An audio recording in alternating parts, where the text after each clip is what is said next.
शुक्ला जी, सीधा सवाल, आपने कहा है कि जो भी पूर्वांचल के लोगों के बारे में बोलेगा, भले से ही वो आपकी पार्टी से हो, आप उसकी निंदा करते हैं। इस मंच से जो कुछ विजय गोयल की बात सुनाई गई है, मैं उनकी निंदा करूंगा। कोई भी रमेश बिधूड़ी हो, विजय गोयल हो, उनकी निंदा करने का मुझ में साहस है। इनकी साहस हो तो ये करके दिखाएं। आप निंदा करते हैं? केजरीवाल की निंदा करके दिखाएं। केजरीवाल जी ने कुछ बोला ही नहीं है केजरीवाल की निंदा करके भाई बहनों के खिलाफ। केजरीवाल जी ने बोला एक फर्जी वोट बनवाने की भारतीय जनता पार्टी कोशिश कर रही है। बोलिए आप रमेश बिधूड़ी का उसके बयान सबके सामने हैं। मैंने दिखा दिया रमेश बिधूड़ी। देखिए आपका दोहरा मानने में आ गया सामने। क्या होता है निंदा का मचा, आपका पाखंड जो है बेपर्दा हो गया। ये पाखंड का बुर्का फटाफट उससे पहले कैसे रमेश बिधूड़ी ने पाखंड का बुर्का आपने रमेश बिधूड़ी को एमएलए का टिकट दे दिया। फट गया में गाली गलौज करता है, पूर्वांचलियों के खिलाफ बोलता है, पाखंड का कैरियर ग्राफ ऊपर चलता जाता है। बुर्का फट गया, टराटर इनका बुर्का फट गया जी। देख रही है आपकी पार्टी, बेनकाब हो गई जी। पूरी दिल्ली देख रही है, सबकी जमानत जब्त होगी इसके बाद। जो बेनकाब बेपर्दा बोल रहा है सबकी जमानत जब्त होगी, चाहे रमेश बिधूड़ी हो चाहे आपके बेनकाब बेपर्दा। ठीक है, अपनी सीट लीजिए। एकदम से बेनकाब हो गया आपका। एक और क्योंकि वापस चुनाव पर मुद्दा लेकर के आते हैं, वापस आंकड़े कुछ देख लेते हैं। किसकी जमानत जब्त होगी ये तो जनता फैसला करेगी, लेकिन पिछले चुनाव में ये पूर्वांचल का वोट किधर गया था? हमने आपको बताया 20 ऐसी सीटें हैं जहां पर पूर्वांचली वोटर बेहद अहम भूमिका निभाता है। पिछली बार उसने अपना भरोसा किस पार्टी में जताया? अब आप देखिए 2020 में जहां पूर्वांचली वोटर निर्णायक है, उन सीटों पे किस पार्टी की पैठ है? विकासपुरी की बात करें, आम आदमी पार्टी जीती, मटियाला आम आदमी पार्टी जीती, मॉडल टाउन, द्वारका, बुराड़ी, सीमापुरी, तो ये 6 सीटें गई आम आदमी पार्टी के पास। अब अगर हम देखें बादली, नांगलोई, किराड़ी, उत्तम नगर, पटपड़गंज और पालम, ये सीटें भी आम आदमी पार्टी के पास गई, यानी कि कुल कितना आंकड़ा हो गया है? 12 पूर्वांचली सीटें गई हैं आम आदमी पार्टी के पास।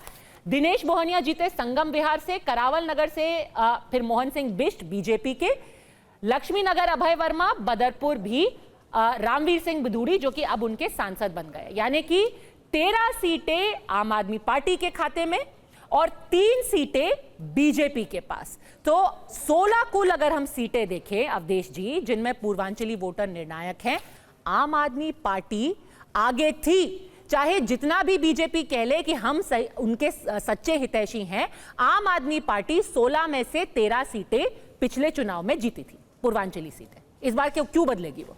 देखिए 70 में से 62 सीटें आम आदमी पार्टी जीत रही है, तो उसका किसी क्षेत्र में तो सीट ज़्यादा होगी। 2015 में उन्होंने 70 में से 67 सीटें जीती थी, तो बीजेपी तो यहाँ साफ हो गई थी।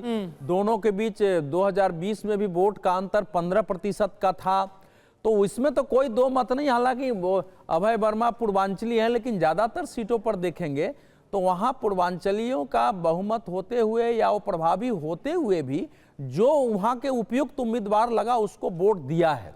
ये बात सच है कि देश में आप देखेंगे कि पूर्वांचल में कभी संकीर्ण क्षेत्रवाद नहीं पैदा हुआ है। वहाँ के लोग जहाँ भी गए हैं, मैंने देखा है, वो एक देश की भावना से काम करते हैं। इस समय भी मैं कह रहा हूँ कि दिल्ली में जो विमर्श का क्षेत्र है, जो सेमिनार्स हैं, जो बहस होती है, उसमें आप देखिए किसकी ज्यादा संख्या होती है। वो रहते हैं, सब एक वातावरण बनाते हैं, लेकिन इस समय जो मैंने कहा एक लंबे समय का माइंडसेट अपने यहाँ है। पर रीना जी कह रही है माइंडसेट है ही नहीं हमारा, ऐसा हमने कुछ गलत नहीं बोला। मैं जो कह रहा हूँ, देखिए भारतीय जनता पार्टी एक राष्ट्रीय पार्टी है, उसको मालूम है कि अगर यहाँ हम कुछ भी करेंगे तो उसके परिणाम हमको देश में अन्यत्र भुगतने पड़ेंगे। दिल्ली में तो एक पूर्वांचली को अध्यक्ष भी 2-2 टर्म रखा है, और मैंने कोई नहीं देखी है, कोई भी ऐसी यूनिट नहीं देखी है दिल्ली में मदन लाल खुराना के समय भी, कि जिसमेम बिहार यूपी के लोगों को पार्टी के शीर्ष पदाधिकारी में शामिल नहीं किया गया। और जहाँ तक रीना जी केंद्र का कह रही है, तो मैं तो 1991 से लेकर के और 2005 तक जो दिल्ली का केंद्रीय कार्यालय है, उस केंद्रीय कार्यालय के कार्यालय मंत्री या तो बिहार के रहे या पूरा जीवन बिहार में गुजरा है इतने लंबे समय तक।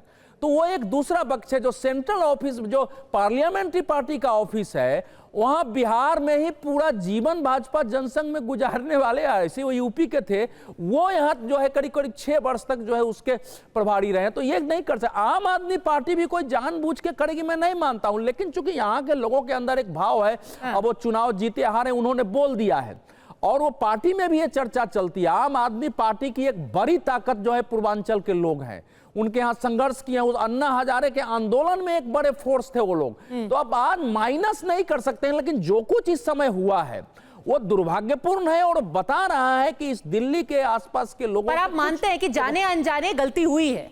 मैंने अनजाने तो नहीं हुई, अपमानजनक है जो बोला गया। नहीं हुए। आम आदमी पार्टी के अंदर ये धारणा है कि अभी तक हम उधर की सीटें जीत रहे हैं, लेकिन पूर्वांचलियों के अंदर हमारी पैठ उस रूप में नहीं हुई है जैसे। पर वो तो कह रहे हैं हमने सबसे ज्यादा सम्मान दिया पूर्वांचलियों को, सबसे ज्यादा पूर्वांचली जो लोग हैं उनको हमने राजनीति में लाए हैं। अवधेश जी नहीं, देखिए कह रही है लाए हैं, वो एक आंदोलन था, उसमें लोग खड़े थे, लड़ रहे थे, उसमें खड़े हुए हैं। जो आम आदमी पार्टी की स्थापना हुई है उसमें सूची आप देख लीजिए ना कि दिल्ली के कितने लोग हैं और बिहार यूपी के कितने लोग। बताइए रीना गुप्ता, बताइए। सदस्यों में वो सब उस पार्टी के अंग रहे हैं, खड़ा करने वाले रहे हैं। कोई कह दे कि हम लाए हैं, दिए हैं ना, यही भाषा जो है लोगों को गड़बड़, यही भाषा करती है। उनका भी आम आदमी पार्टी है, उनकी बीजेपी भी